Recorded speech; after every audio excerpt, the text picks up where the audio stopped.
السلام عليكم البنات، كي دايرين؟ لاباس عليكم؟ غادي جبت لكم واحد الوصفه زوينه للكحه البنات على التجربه ديالي.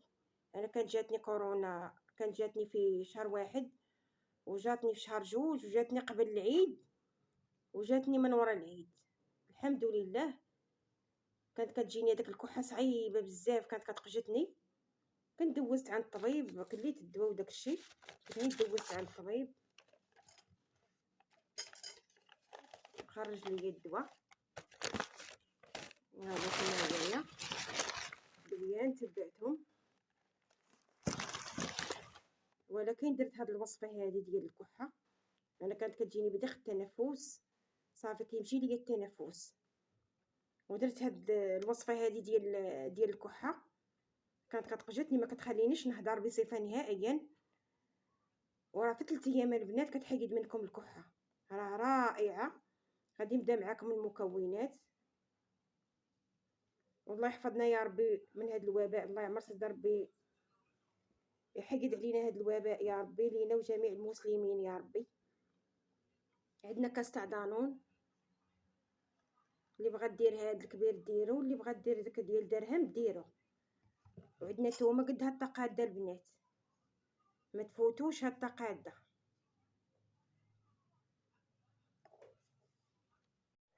غادي نديرو البنات، قلنا تومه تكون في هاد الحجم هذا، تكون صغيره ما تكونش كبيره.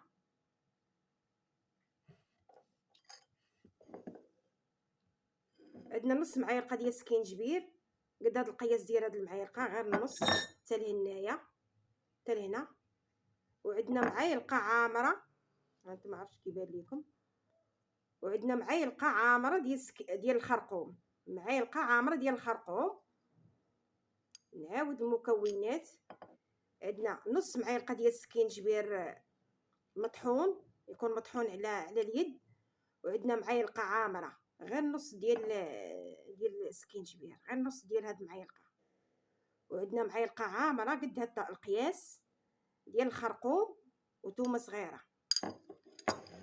هاد الدانون هذا اللي بغى يدير النص ديالو يديرو.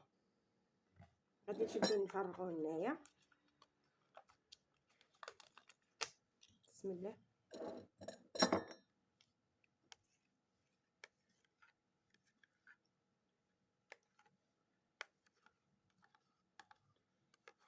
غنفرغو كامل.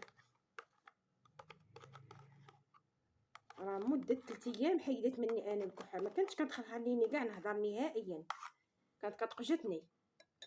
غادي نشدو هاد الثومه هادي نقوها.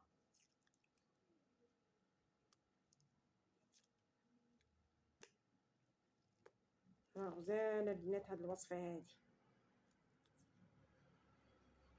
انا واخا كنت كناكل الدواء، كنت كندير العشوب.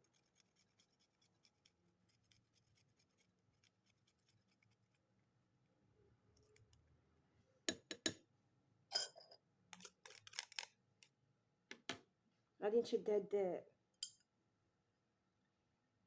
السكينجبير والخرقوم،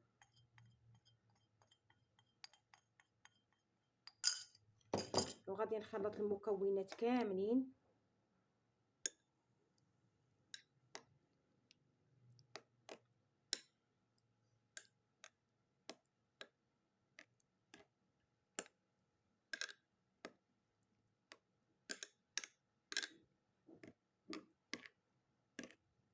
تتخلط مزيان، تحاول هذيك الثومه تدخل مع الياغورت ومع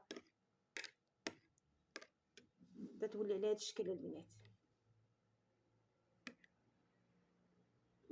وهاد الوصفه هذه البنات من بعد البنات ملي تخشوا تحت الفراش بتنعسوا، غادي تاكلوه وتنعسوا لمده 3 ايام. كل نهار ديروا هاد الوصفه هذه كل نهار، راه على التجربه ديالي.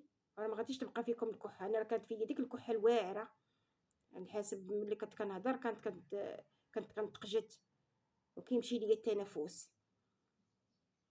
وكنتمنى هاد الوصفه هذه تعطوها لاي واحد اللي عنده الكحة، والله يشفي جميع المسلمين يا ربي، والله يعمل ربي يرفع علينا هذا الوباء.